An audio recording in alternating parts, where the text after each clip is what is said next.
is not that Britain is unequal. Pretty much every society on the planet is unequal. It's the lies that we tell ourselves. We pretend that it isn't. We pretend it isn't. We pretend that we've achieved. We're not Sweden, and even Sweden's got problems. We're not Norway, and even Norway's got. We're not Japan. The first time I was searched by the police, I was 12. Yes. There was no adult present. I wasn't read my rights. When I tried, so a teacher at my school gave us, all of the young black boys in our school, he gave us a form with our rights on it.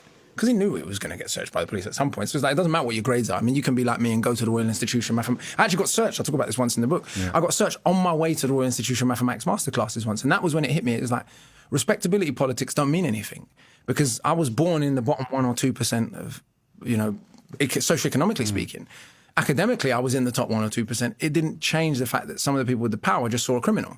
And this was before I did become a bit of a naughty boy myself, and part of that trajectory was being treated like a criminal. It's interesting because I didn't tell my mum when I got home because I couldn't be bothered. Like, it was like, oh, okay, cool. I knew this was coming. Seriously. And so, yeah, because it's a rite of passage. This is what happens when you have a stigmatory language. So the last time I got pulled over to tail in the two, it was literally a week. It was so ironic. After the commissioner of the Met went on TV and said, tougher sentences for teenage thugs, and black men in London are 20 times more likely to be killed, which is a very selective way of presenting the information.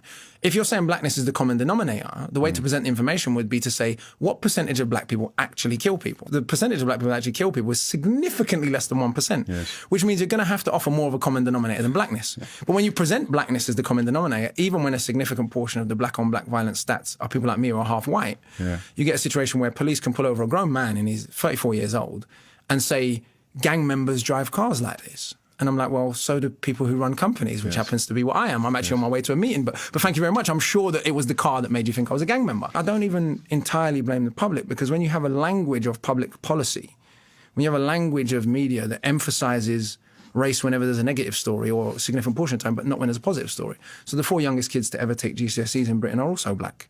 Race was not emphasised in any of the reporting. 6-year-old Joshua Beckford from Tottenham was studying philosophy at Oxford. His dad taught him.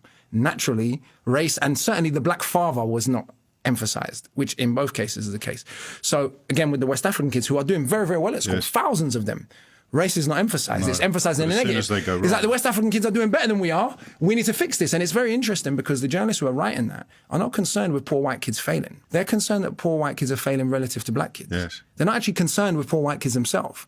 It's a sort of weird racial nationalism where like, we're okay for the chavs to fail. It's got a touch of the whip hand. Yeah, it's okay for the chavs to fail, but they shouldn't be failing more than the immigrants kind of thing. We talk about the 1962 Commonwealth Immigration Act, the act that began the process of de-citizenshipizing, whatever the word is, right? Removing the citizenship from the brown parts of the Commonwealth. The Home Secretary at the time, Rab Butler, privately said, this is now a public statement, he said, its great merit was that it could be presented as non-discriminatory, when in fact its restrictive intent was intended to, and indeed would affect coloured people almost exclusively. It's supremacism. I know that's a slight, I'm reaching for the big word, but what it is you keep saying hierarchical, but you just mean that there is an utterly implicit and occasionally explicit, but only ever in private sense, that like a caste system. Yeah, of course. But the difference is, we know that other societies have a caste system. Yes. We know that India has a caste system, and we pretend that we don't. And then we say to the people at the bottom of the caste, whether they're the schemies in East Glasgow or the former chavs in East London that now no longer exist and have been replaced by West Africans and Bangladeshis,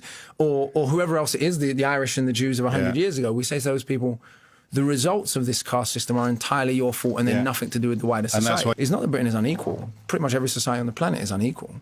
It's the lies that we tell ourselves. We pretend that it isn't. We pretend it isn't. We pretend that we've achieved. We're not Sweden, and even Sweden's got problems. We're not Norway, and even Norway's got. We're not Japan. There are countries similar levels of development. Germany is more. We imprison our population at double the rate the Germans do, and this is one of the ironies of racism. One of the brilliances of it is that some of the very same people currently demonising black people as criminals are handing the state power to put their kids in jail. Yes. We're 2% of the country. The British prison population has grown by 82% in 3 decades. Do we think that's all black people? We don't live in America. A massive scandal like the fact of thousands of kids essentially getting unfairly expelled from school simply because they're black and their teachers believe they're trouble is no story at all.